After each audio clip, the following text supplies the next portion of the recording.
Hey everyone, welcome back to my YouTube channel. My name is Shifali and I am back again with another video.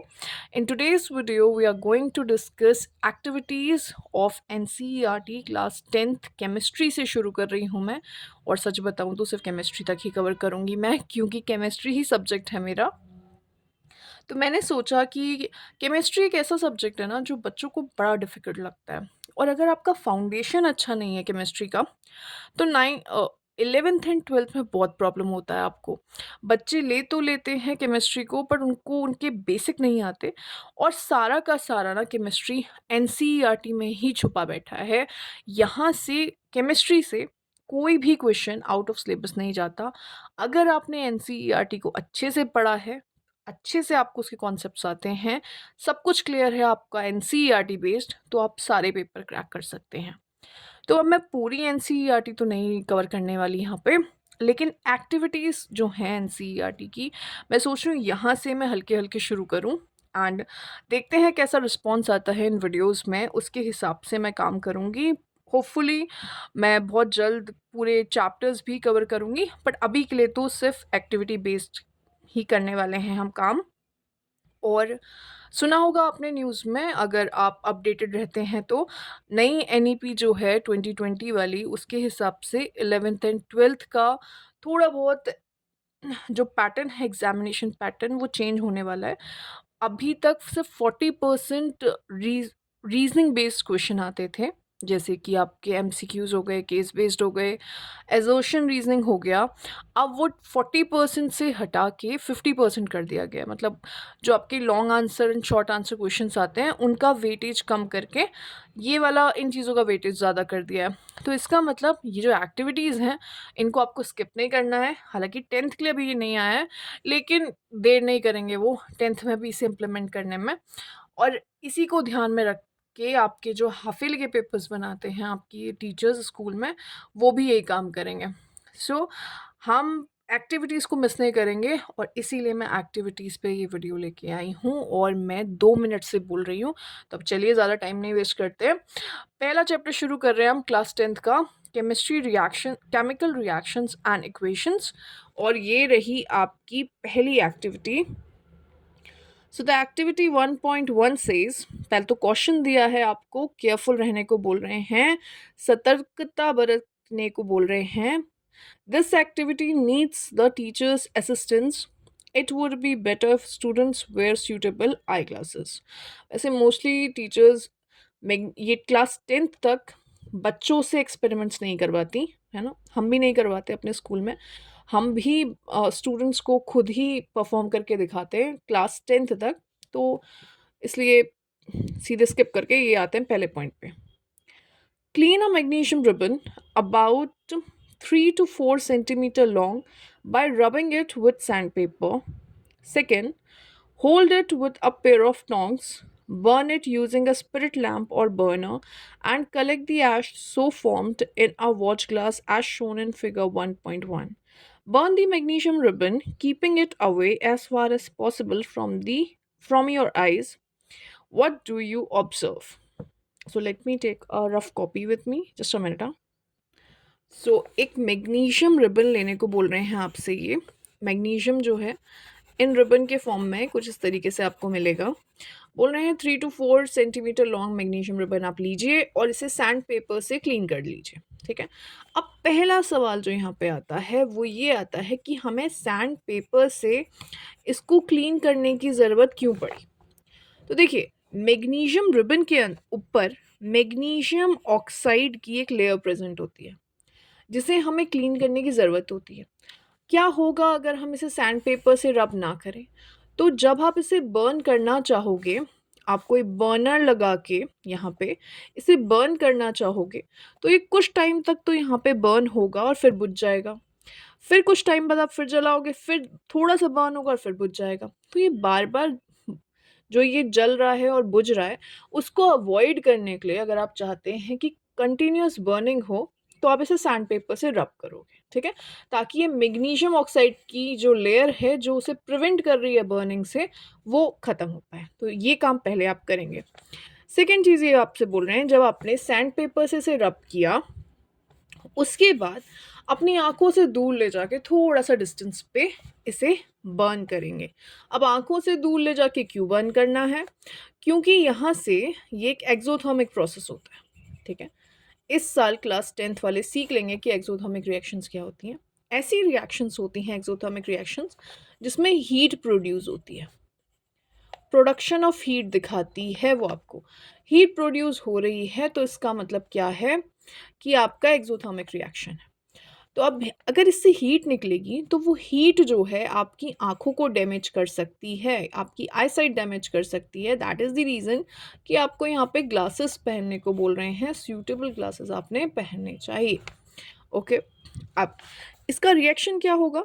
Magnesium magnesium जो एक ribbon के form में present है, जब हम इसे oxygen की प्रेजेंस में बर्न करेंगे, बर्निंग के लिए हीट दिखा देते हैं या फिर बर्निंग लिख देते हैं, बर्न करेंगे, यू आर गोइंग टू सी एक पाउडर्ड सब्सटेंस जो आपको मिलेगा जो है मैग्नीशियम ऑक्साइड, और ये वाइट पाउडर होता है,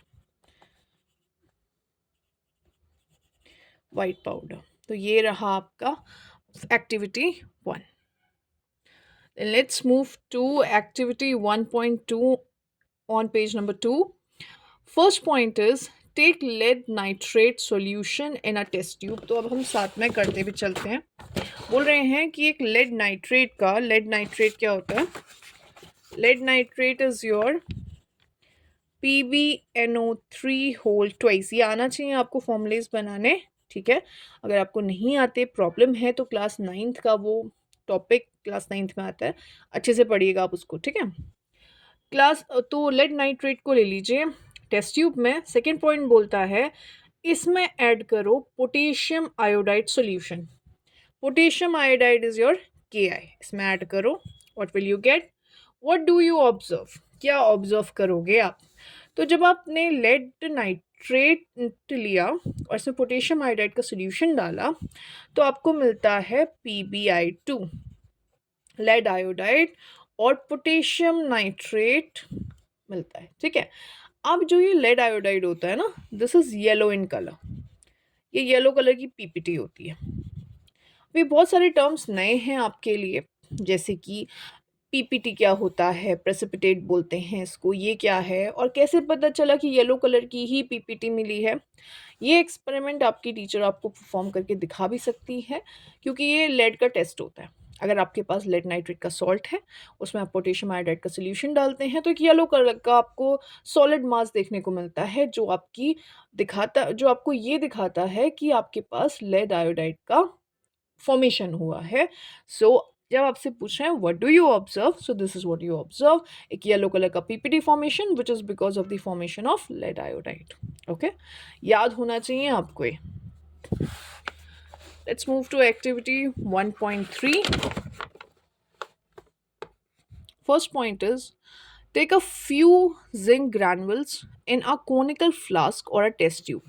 तो यहाँ पे एक टेस्ट ट्यूब ले लेते हैं, या चलिए कोनिकल फ्लास्क बना देते हैं। कुछ इस तरीके का दिखता है कोनिकल फ्लास्क। लैब में कभी जाएंगे आप केमिस्ट्री के तो देखिएगा, कुछ इस तरीके का, ठीक है? इसमें हम छोटे छोटे जिंक के पीसेस डाल देते हैं, ठीक है? इस तरीके से जिंक ग्रैनुल्स डाल देते हैं।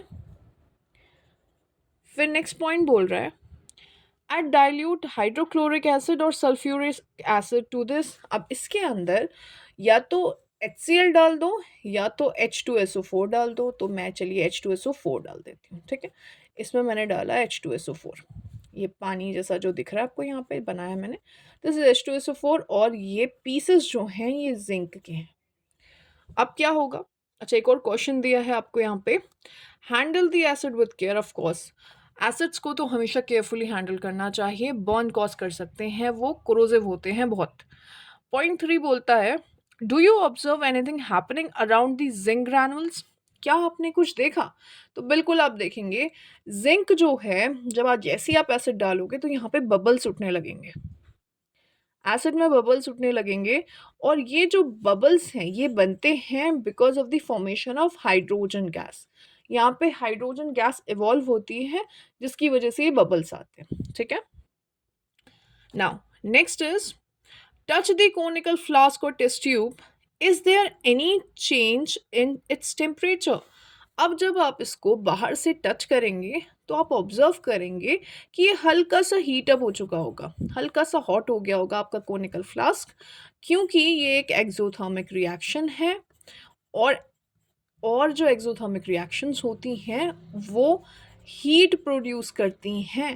दैट इज़ द रीज़न आप ये नोटिस करेंगे कि यहाँ पे क्या हुआ है, हीट कॉज हुई है, तो टेम्परेचर राइज किया है। तो अगर इसकी हम रिएक्शन लिखना चाहें, this is the reaction, zinc plus H2SO4, ZnSO4 plus hydrogen gas evolve. Okay, hydrogen gas का डिटेक्शन कैसे करते हैं? पॉप साउंड से करते हैं। एक बर्निंग कैंडल इसके पास लेके आते हैं ना, mouth of the test tube और या कोनिकल फ्लास्क यहाँ पे आप लेके आएंगे तो आपको देखने को मिलेगा कि पट पट पट ऐसे साउंड आती है, वो पॉप साउंड होती है। That is because of the hydrogen gas. Okay, let's move to next activity. So we have activity 1.4. First point is, take a small amount of calcium oxide और quick lime in a beaker. तो ये तो यहाँ पे लिखा हुआ दिख रहा है मुझे, कैल्शियम ऑक्साइड या क्विक लाइम बीकर में आप ले लो इसे, ठीक है. Slowly add water to this, इसमें हल्के हल्के पानी डालिए, वाटर डालिए. Touch the beaker as shown in the figure. अब बीकर को टच करो और फिर देखो क्या हुआ. तो जैसे ही हमने बीकर टच किया, ये है, ठीक है. जैसे ही हम बीकर टच करेंगे क्या ऑब्जर्व करेंगे? हम ये ऑब्जर्व करेंगे कि यहाँ पे, क्योंकि कैल्शियम ऑक्साइड बहुत विग्रसली, विग्रसली का मतलब होता है बहुत ही ज़्यादा, मतलब स्ट्रांगली रिएक्ट करता है, बहुत ज़्यादा अच्छे से रिएक्ट करता है वाटर के साथ, ठीक है, बहुत जल्दी रिएक्ट करता है वाटर के साथ. और क्या, और यहाँ पे हीट प्रोड्यूस होती है. अगेन एन एक्सोथर्मिक रिएक्शन है ये, जिसकी वजह से टेम्परेचर राइज करता है. और आप बीकर को जब आप टच करेंगे तो आपको देखने, मतलब आपको ऐसा महसूस होगा, ऐसा ऑब्जर्व होगा कि टेम्परेचर राइज किया है, गर्म हो जाएगा बीकर आपका, ठीक है. This is the reaction, calcium oxide जिसे क्विक लाइम भी कहते हैं, प्लस H2O लिक्विड फॉर्म में था. कैल्शियम हाइड्रोक्साइड, क्या फॉर्मेशन हुआ है? कैल्शियम ऑक्साइड हाइड्रोक्साइड का फॉर्मेशन हुआ है, जिसे स्लैग लाइम भी कहते हैं, plus heat. So this is a very important reaction. Now जो बाकी की एक्टिविटी हैं वो हम नेक्स्ट वीडियो में डिस्कस करेंगे. मैं अपने प्लेलिस्ट में एक सेपरेट अपने चैनल पे एक सेपरेट प्लेलिस्ट बनाऊंगी, जिसमें मैं सारा केमिस्ट्री का ये जो फर्स्ट चैप्टर है उसकी वीडियोस एक साथ डाल दूंगी. सो आप वहाँ देख लीजिएगा, पार्ट 2 आपको मिल जाएगा उसके अंदर. Okay, so take care, bye bye.